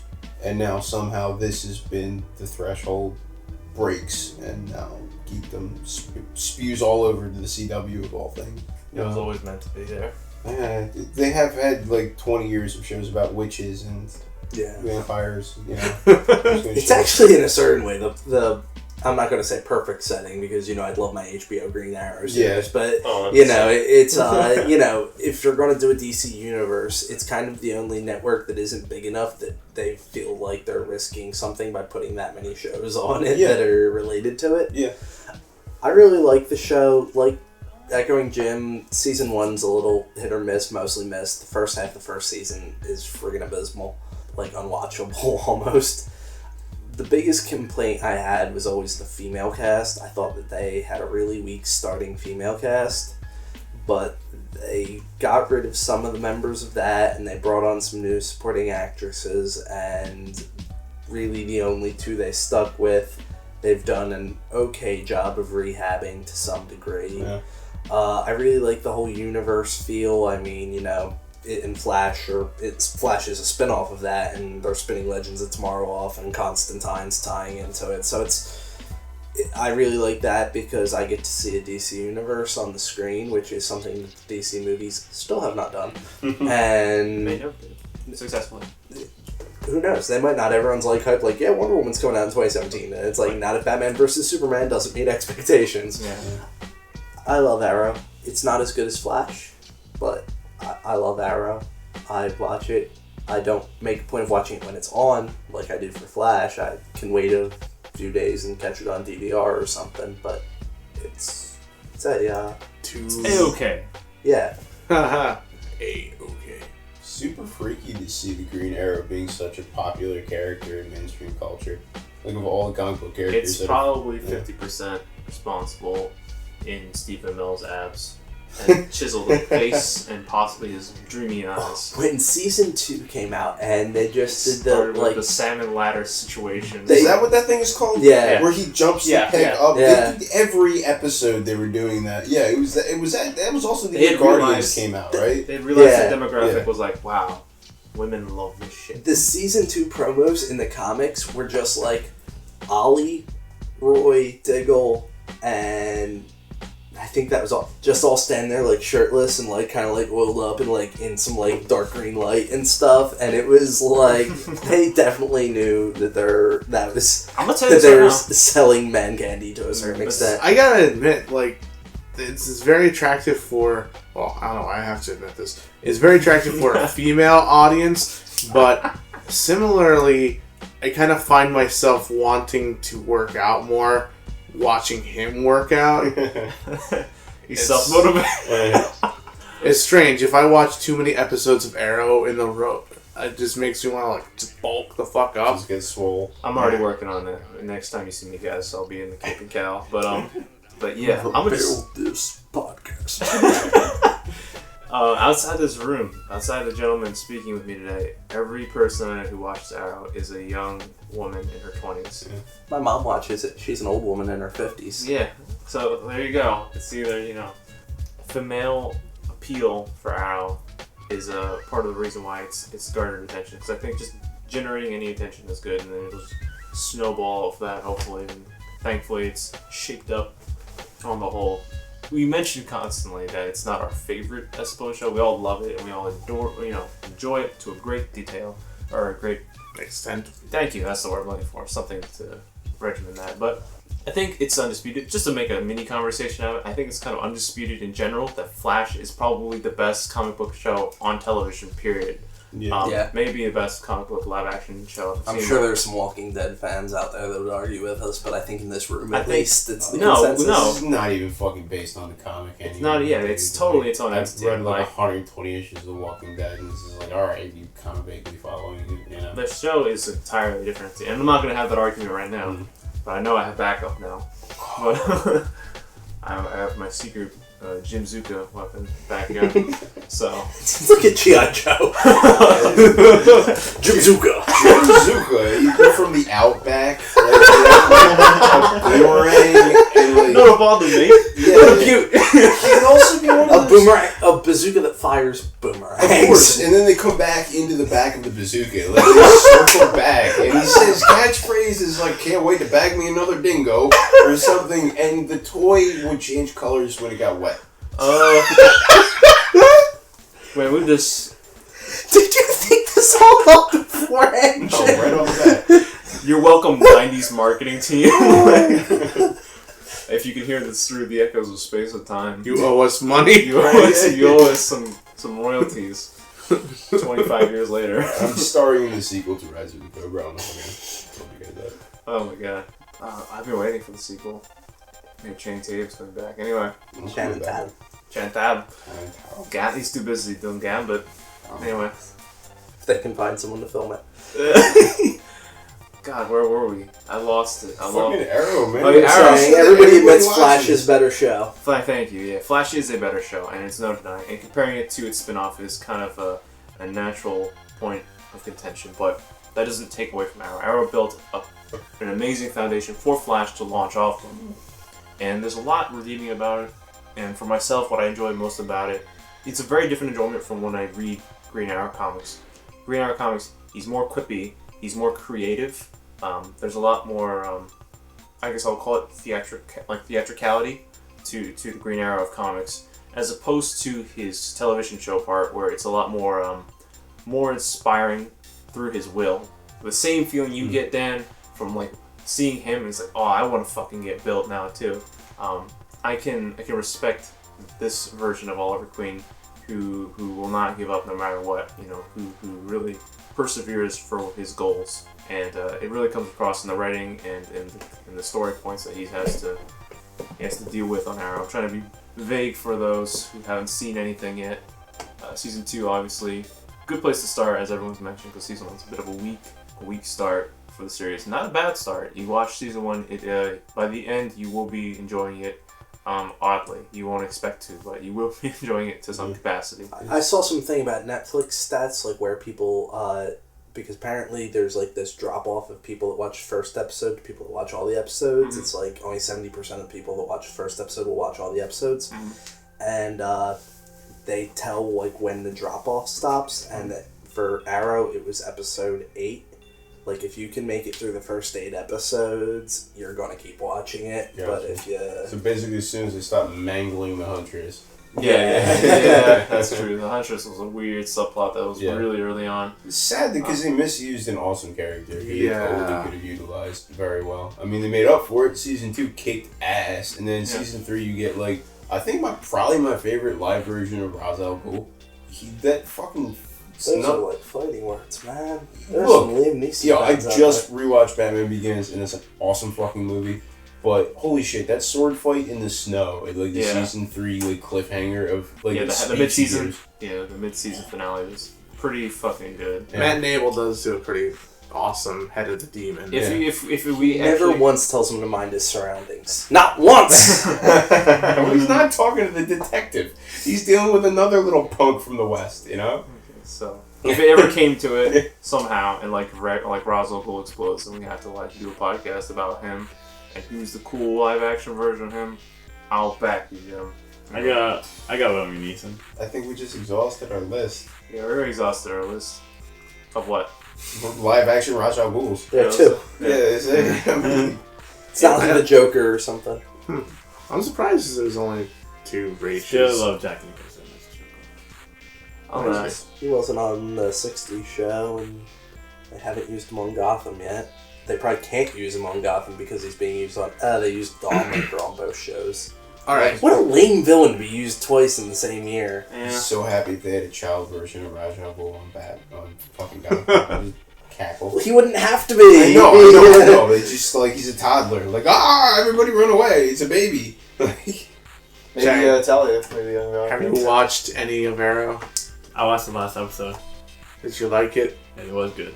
Awesome, I'm glad. Alright. Daniel? I personally think that Arrow hits the mark. Alright. I thoroughly enjoy the show. It's not as comic booky as The Flash, and as has been said before, season 1 was weaker because they're trying to gain their footing and figure out what people like, and they actually figure it out by season 2.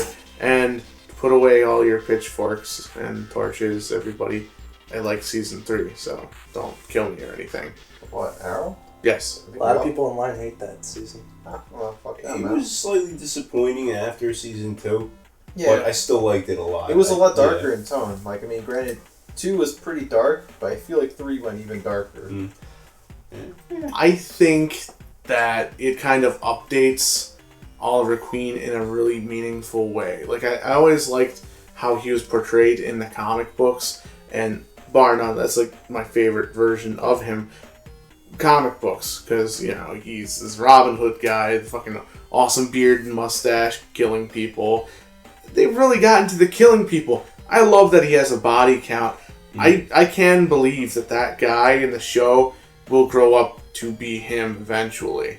I can definitely believe it, and because I can believe that, that's fucking phenomenal. He has an awesome supporting cast, minus that chiclet tooth bitch. And in case you don't know who I'm talking about, that is the Black Canary of this show. I think she's gotten much better. She's not my favorite character or actress. And it's trying to be a fire starter. Yeah. But But they make up for, you know, even though the Black Canary is weak, who used to be one of my favorite supporting characters, they make up with it with Felicity Smoke, who's an old Firestorm character. It's actually kind of strange. I think it was like his dad's love interest or something. Yeah, like, it's his dad's wife. They married, and like she was originally like a big pain in the ass. Yeah. Yeah, I didn't know that she was from any comic ever. Yeah. I didn't know she was a Paul. I thought It was like a Firestorm's character. annoying young stepmom. Yeah. Okay, so just they took the name. That's Yeah. it. Okay. Like she works with computers too. Okay. Okay. And she always is like yelling at Firestorm for shit. His father gets married to Felicity, and you're like, yo, what the fuck? And then Felicity's kind of okay with him after that. Yeah. It's really awkward, but they do a nice update of the character here, which works out extremely well in their favor. Apparently it was just meant to be like an episode or 2 role, and fans responded so well because every other female character on the show in season 1 was atrocious in their attempt to act, particularly Moira and the Huntress and Thea and Black Canary. I like how Diggle is kind of like almost like an Alfred of the series. He looks out for Ollie's mental well-being, keeps him kind of grounded, but at the same time is willing to like work with him and go out on like the ground level to like take part in his missions.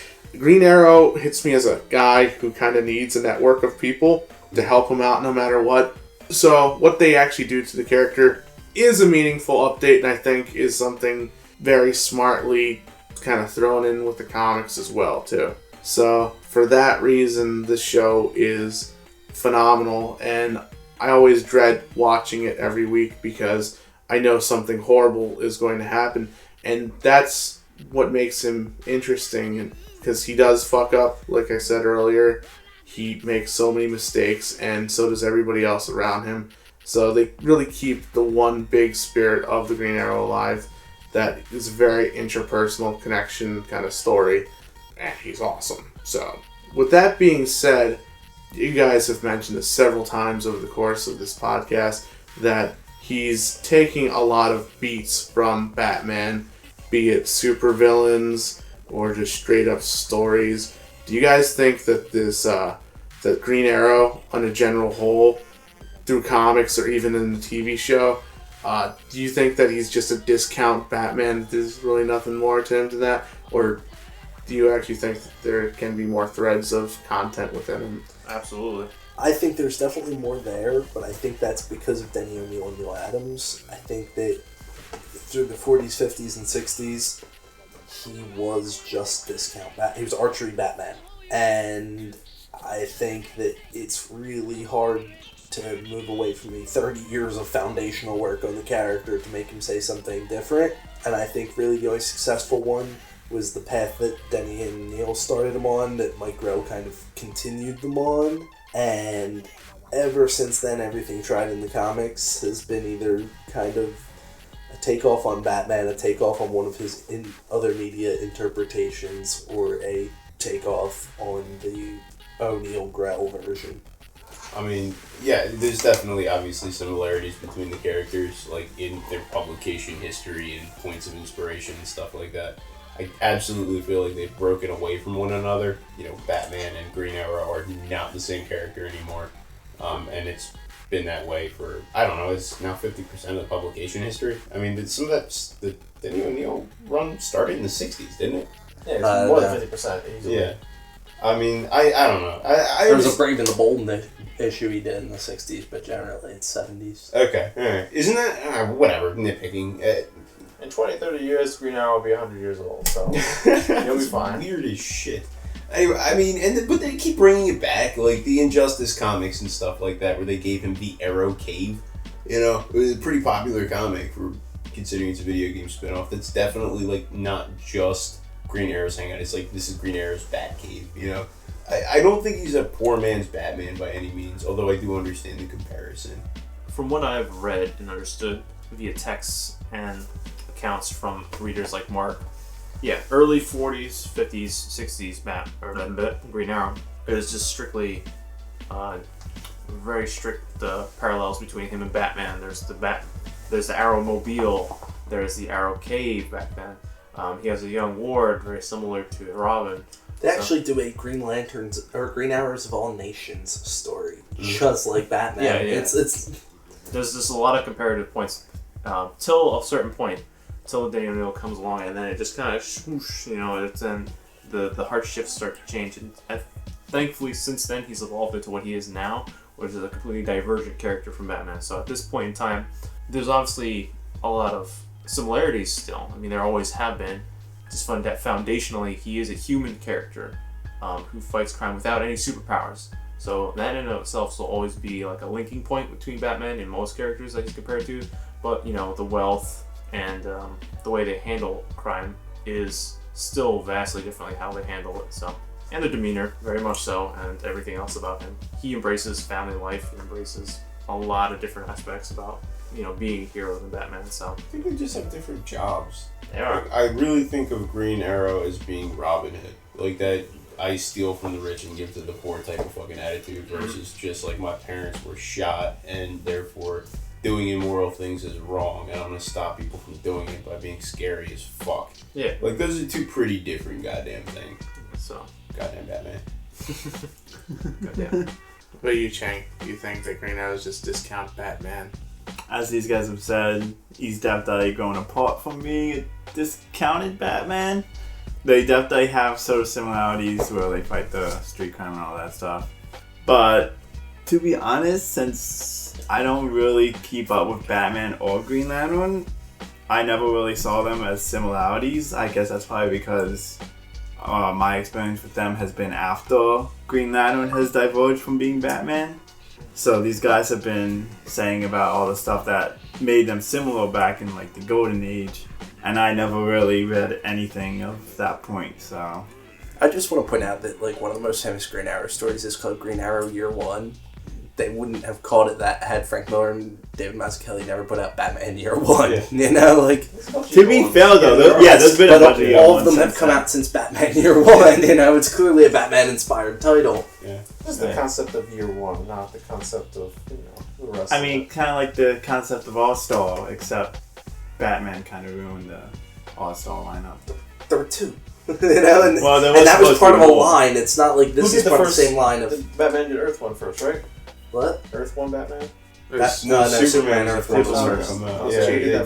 But that's like a line of comics. It's not like there's the Year One line and like Batman was just the first one and then everybody else followed along. It was like, you know, there's Batman Year One and then somebody was like, what if we do Batgirl Year One? How about Robin Year One? Alright, let's do, you know. And Oh, okay, I see. Martian Manhunter Year One. Has there been one? No. Of course, it's mostly just Bat characters and Green Arrow. Yeah. Well, the Flash, Green Lantern. The Flash and Green Lantern had Year Ones? Oh, no, Earth 1. Flash has a rebirth. Rebirth, that's what I'm thinking of. They've got rebirths. They don't have Year Ones. Have That's a Batman trope. Oh. I don't think he's a discount Batman. The biggest thing is their origin and startup, and for Bruce Wayne, his parents get gunned down in an alleyway. Are Ollie's parents alive? Spoilers, dude. I don't want to hear about this. Oh, fuck. I messed it up for everyone! No! Now you never have to watch another origin story since we spoiled it for you here. But with Oliver Queen, his thing is that he idolizes archery as a young boy and eventually grows into a wealthy young man. And he, more than Robin Hood, to me, he actually... his thing is Robinson Crusoe. He's both Robins. I like that. Except Robin, I like Batman. Mm-hmm. Okay. Yeah, Robinson Crusoe is like how I always kind of thought of him at first, and then like the whole Robin Hood thing came later for me.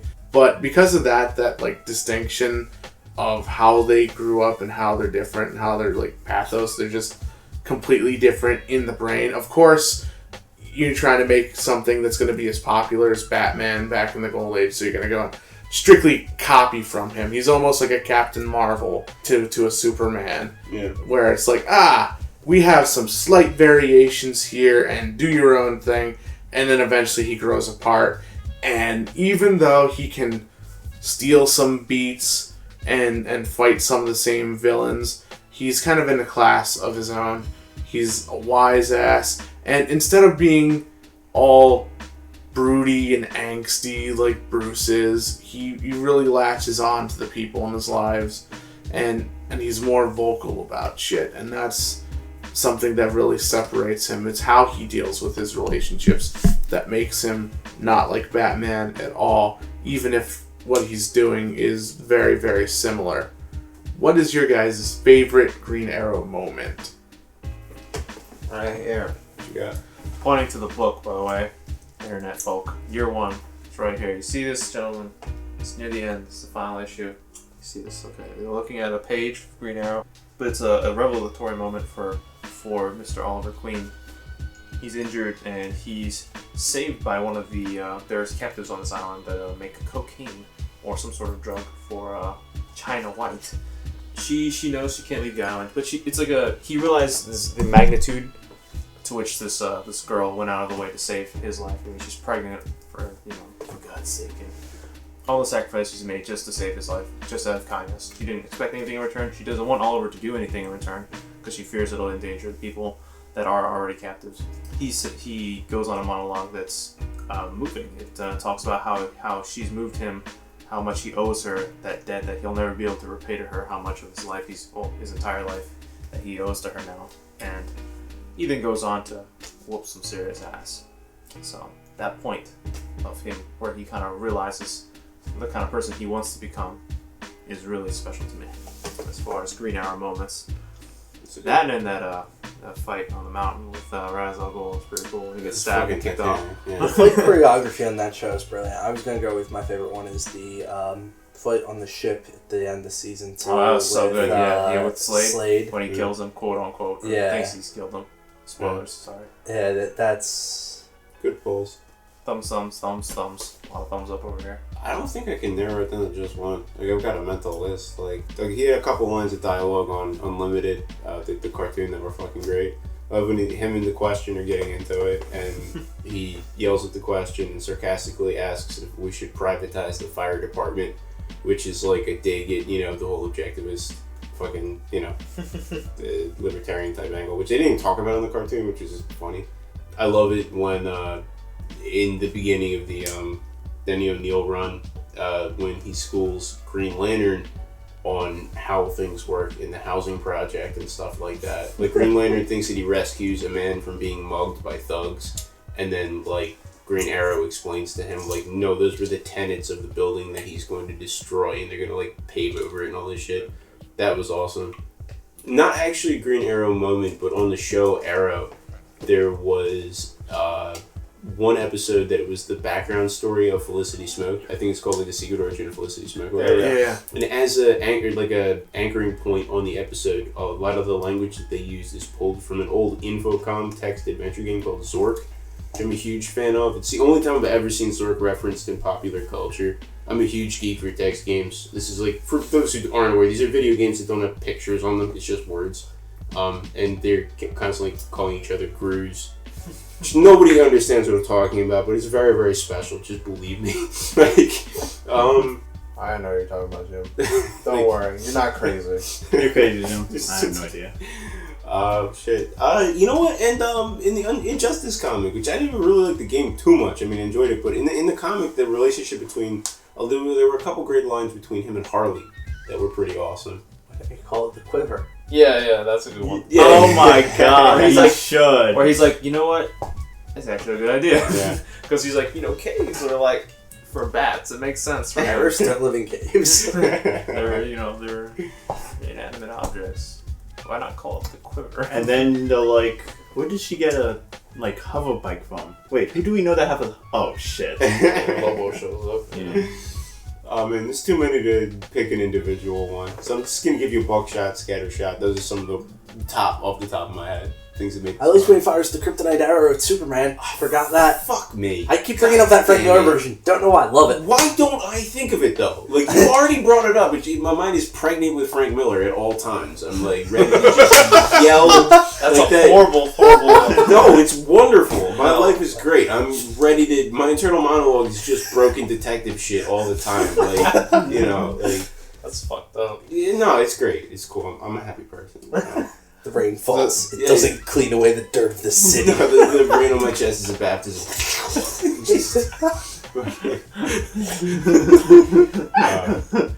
Oh man, Jim, you're maximum edge. I think I'm really edgy. I read comic books. Chang, how about you? What's your favorite Green Arrow moment? They probably already covered it. You're not really being too much into it, but the Harley Quinn moment when he was just kind of talking for her and she mentioned why don't you just call it the Quiver? Like, he's just like, oh, yeah, okay. Like, he takes advice and he's like cool with it. So I was like, okay, that's pretty awesome. There's a lot of different things that I like, but anytime when he delivers his own personal brand of justice, they always have like cool ending scenes. Him being really stoic and quiet and walking away. This is what he does. He shoots them, they die, he walks away. They're like, you just kill a man? And he's like, damn right I killed a man. All the time. Longbow hunters. Black Canary gets abducted and she's raped and like strung up in like in a boathouse, and he's so angry and pissed off that he like lays waste to the entire warehouse, and been a long time since he actually killed somebody. And I thought that was phenomenal. Also, there's a moment in the Green Arrow show called Arrow where he sees a boxing glove on the ground, he stabs it, and then he fires it from his bow, thus creating the boxing glove arrow. It is pretty phenomenal that they're able to put that on the small screen. Yeah. We'll always remember and cherish that moment. Especially for a show that's trying to like capture more of the realism of, I guess, being an archer in general, since he always uses just normal arrows. Yeah, they were scared to use too many of the wacky trick arrows on the show. Like, comic book fans like expect it, you know what I mean? Right. But you can tell on the show they're like easing into it, you know. We'll see what happens this coming season. I still don't think we'll see much of it. Maybe like some like electricity ones or something like that. Maybe We have seen them. We've also seen a file sharing one. Right? Yeah. No, Oh, there's some, yeah. I mean, I'm just saying, like the retarded, like Silver Age, like the stuff that Green Lantern used to make, like an Handcuff Anvil arrows. arrow. Yeah. Yeah. You know, they had the Quantum Arrow on Unlimited. That was pretty cool. It was the only time I didn't saw Roy. understand that. Like, why would Red Arrow still have that quantum arrow? Because, man, they gotta fight Rock General. So, should the Green Arrow ever come to the silver screen, who do you think would be best poised to play this character? Ooh, we have an eager Mark. What's on your mind? 1941, the year of his debut. Errol Flynn and Jane Russell. Yes, Errol Flynn would be fucking fantastic. Okay, then it's the late 60s, early 70s Christopher Lee. I'm just saying. Errol Flynn they visually modeled him after Errol Flynn. Jane Russell introduced the fishnet to American popular culture in the 30s. Perfect Black Canary, perfect Green Arrow. You just have to time travel 8 years. I was thinking we had to pick modern actors. Now you've got my mind. I'm spinning. All right, Brando. Let me Google. I'm terrible with actors and actresses. If you look to me, you should just like go talk to a board. You'll probably get another answer. That's trying. I say Bruce Willis. Who's Bruce Willis? Bruce Willis? It's a running joke. I did not know who Bruce Willis was for the longest time. They kept telling me, and I kept forgetting. And then finally, I remembered once, and they still bring it up. It's the one actor Chang knows. Therefore, both Green Arrow and Black Canary can be Bruce Willis. That would be an awesome movie. It would be like, what was that? Being John Malkovich? Except Green Arrow. What the fuck is Charlie Hunman? I don't know. He's I think he might be a Son of Anarchy or something. Yeah, he's Son of on Anarchy. our Right? show. It's Charlie Hunman fans want him to be. Whatever, man. Stephen Amell. Fuck you. Alright, so you're just gonna say you should play. Oh, the TV and the movies cannot coexist in universe. I mean, they have to. It's the same actor. The same actor. Confuse everyone. Look at what's her Don't be name? confused. M from James Bond. Judi Dench. Yeah. Dame Judi Dench. They rebooted and kept her. Yeah, no. See? Fuck that. I don't care about continuity. Just get my boy on screen. I would want to see older Green Arrow, Alright. and I want it to be Mel Gibson for I some was reason. hoping you would say that. I was like, that's crazy they would never do it, but that's Oh, such a they'll good never do idea. that. They'll do it over. There's something about Dead Mel executives' Gibson's bodies. face Yeah. that makes me think that that's Oliver's face almost, Yeah. and I could see him playing like Mike Grell, Green Arrow. Yeah. I think that would be fucking phenomenal. That would be cool That's as cool, shit. Dan. No one wants Mike Grell, Green Arrow on television. They want that hot young We're age. talking about the movies. I know. I'm talking about the movies. You think corporate, or Hollywood America wants that No, shit? he is blacklisted, which is unfair because he's a fucking genius. I'm talking about Mel Gibson. Oh. In my Particularly on the topic of Jews, man. Yeah, he kind of, let's not get into it. But artistically, okay, the guy can really make some good movies. He's an extremist man who Man. Human. You know what? Being? I've just had he's a manimal. I've just had an epiphany. He's a street shark. He's an anamorph. Ooh. He can only stay in the form of a human for 3 hours, otherwise he's stuck that way. Do you know who would be He did get stuck that way. That's why he hates it. a fascinating Green Arrow? Johnny Depp.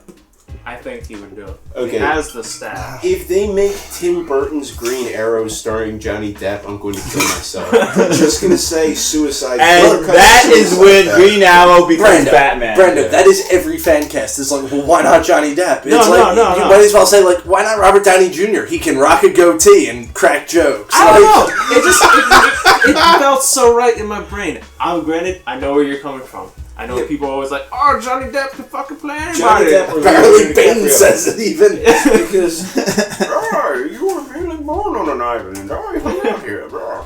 But, it just seemed right. Because I feel like his face and his demeanor would work with it. I don't know why it seemed like a good idea in my head. but it's not a bad idea.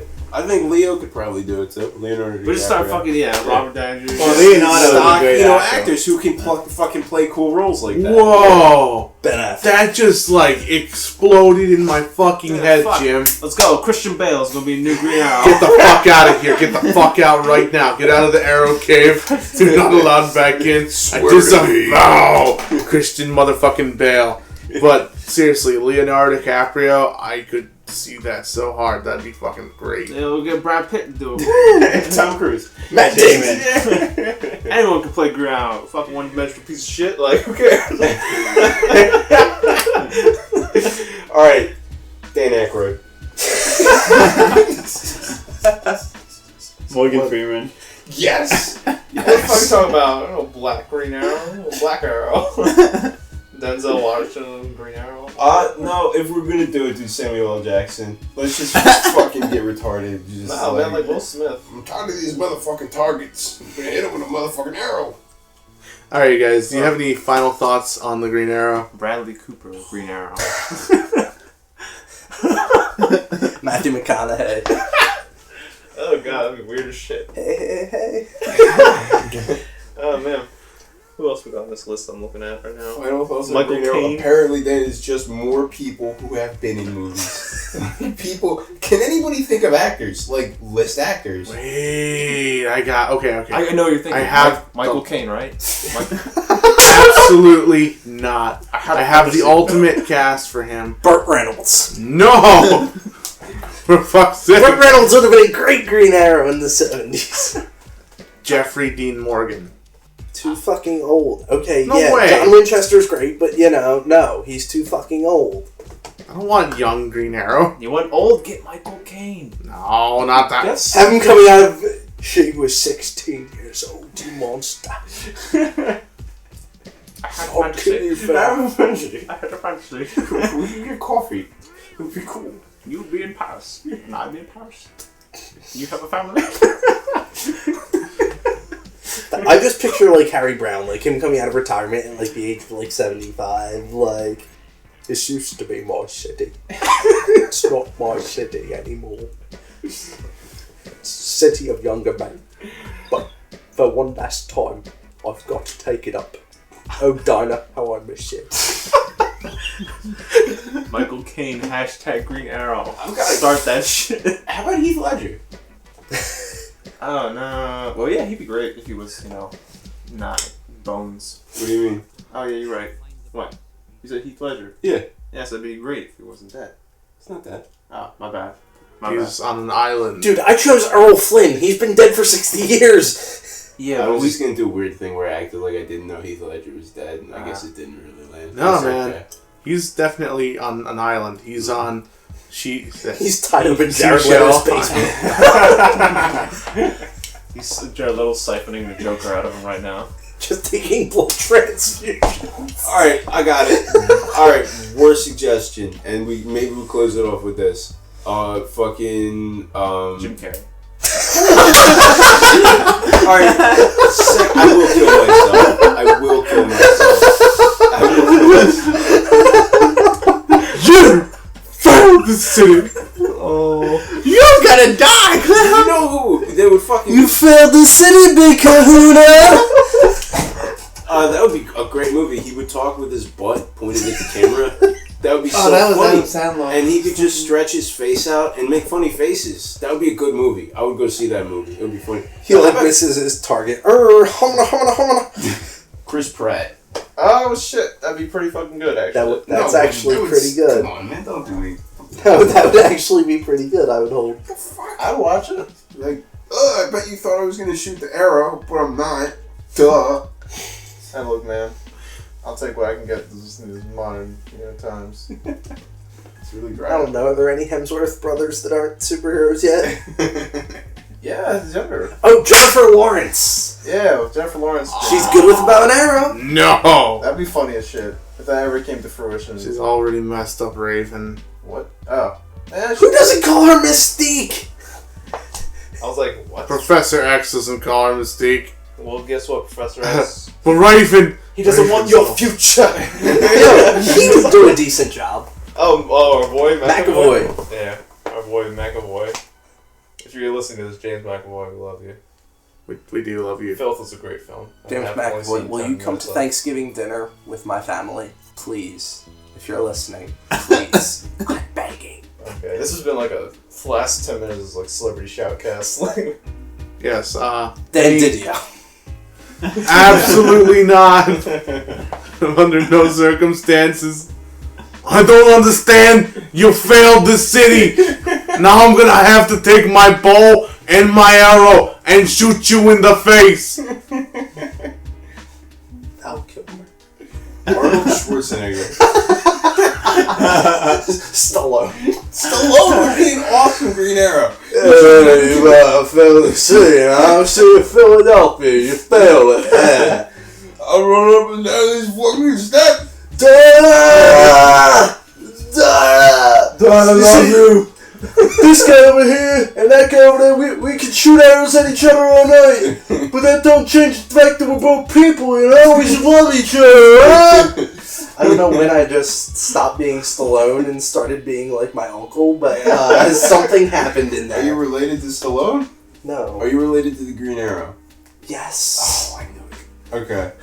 Some closing thoughts, ladies and gentlemen? Russell Crowe. He played Robin Hood. Was that Kevin one that was... Kevin Costner, he's way past his prime. I don't know where he got his reason. And Russell Crowe fucking isn't. Russell Crowe is a god. Like, no sarcasm. Russell Crowe is Jarrell. I love Russell Crowe. I just love how the final bits of this podcast is just everyone arguing. Apparently we have no closing thoughts, only more. Closing thoughts. Anyway. Closing I got thoughts. a recommendation that that's needs to come out, but I don't have any closing thoughts. Alright, let's just jump Very to well. recommendations. Very well. I love the Green Arrow. Please read the Green Arrow. You Read failed the Jeff Lemire's run of Green Arrow in the New 52, Green Arrow Year 1, and any of Mike Grell's stuff. Mike Grell's stuff is currently on third volume of reissue, and it's going on the fourth volume relatively soon, I think in December. So you should read all of those. It's like an awesome starting point. We love this character, and apparently anyone can play him. So Hollywood, you know, just do your best and pick somebody awesome to play him on the big screen, and we're gonna have a JLA movie. Strawberries. So, as we do every week, recommendations. What do you have for us, Mark? Okay, so I know I'm way behind on this, like 10 years behind, but I just started reading a comic that was released by Vertigo. I'm reading in trades in 2005 or something. Ex Machina by Brian K. Vaughan and Tony Harris. I realize it's one of those things that I should have read, but somehow in my face when I was reading Shade the Changing Man and Satin Man and Invisibles and Transmet and all the Vertigo books that were legendary, I just drove past that one. It's really great, and it's really great political superhero story. It's about a guy that stopped the second plane. He has superpowers. A superhero that stopped the second plane from hitting the World Trade Center and then ran for mayor, and what he deals with as mayor while recapping his life as a superhero in flashbacks. It's really inventive and good. Nice. Dope. Awesome. Dope. I've already recommended this before, but seeing as how we're coming up on the premiere on Netflix, please everybody check out Alias by Bendis. It's a fucking awesome comic series. I love it to death. Love the character, and she's about to be on the, what do you call Netflix? Is that still the small screen? Yes, yeah, it is. The smaller screen. The fucking internet tube. The monitor. How were you introduced to that character? Mini question. Alias. Alias? Yeah, So you know her. she was invented for that series, Okay. and then they spun her off into some of the Avengers stuff of varying quality. She bounced around. She was Jewel? Or what was it? Pendant? Or... She never Jewel. really existed Jewel, yeah. before. Jewel wasn't actually in the Avengers in the 80s. No, yeah, I know. Yeah. She was originally Jessica Jones. Then Yeah. she turned to Jewel. Then she turned back to Jessica Jones. Then she turned to Power Woman. But this is all in her own thing called Alias, though. Yeah, I know what that is. Yeah. I'd even say most of that shit is horseshit. Ignore it. Alias just stands on its own. It's a dope fucking thing.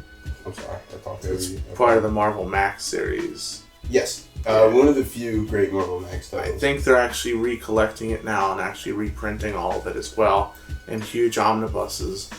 All the better. All the better. The art is a little hard to look at these days. It's not terrible, but it was just other times.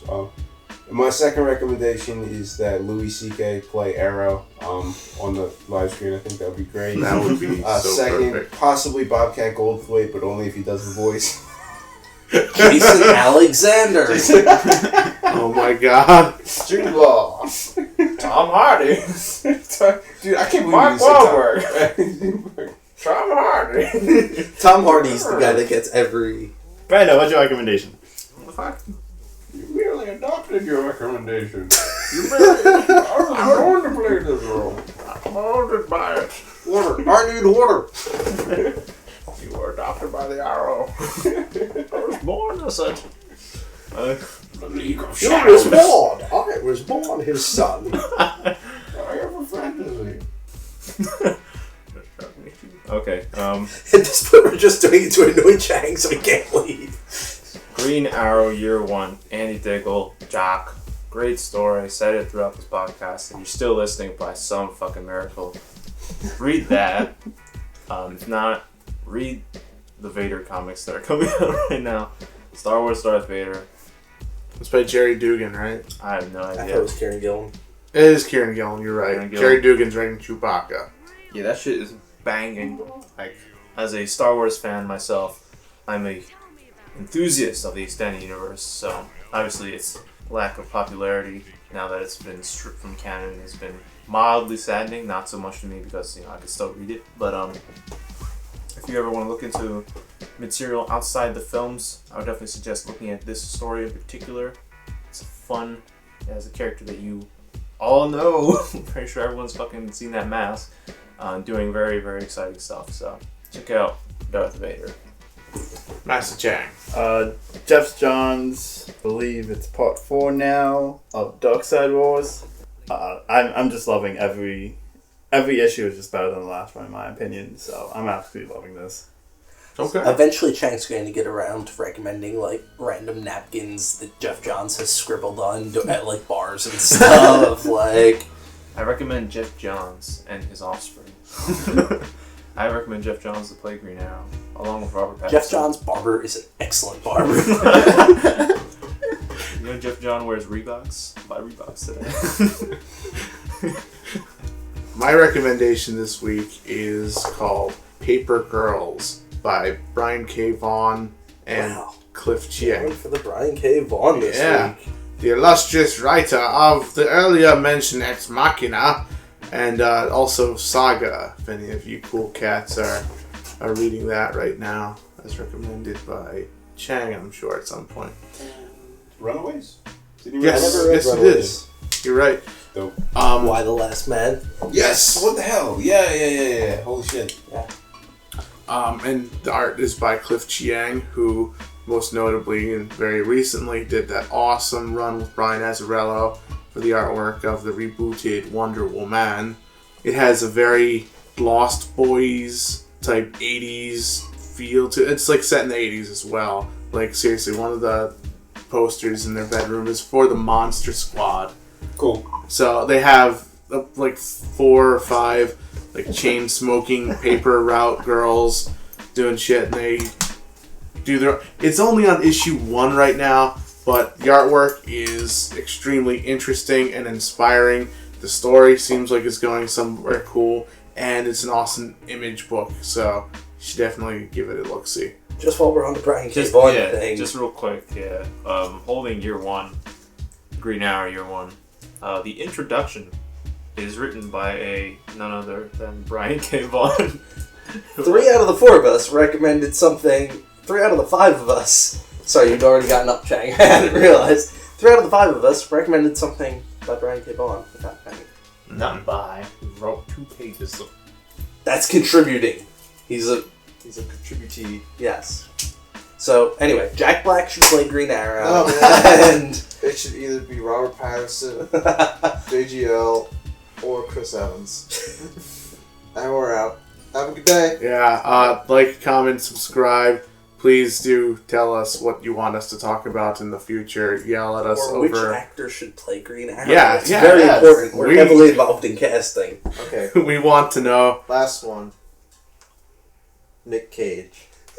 I'm going to kill you and have a great day. Have a great life. Rosie O'Donnell. This was in a cage.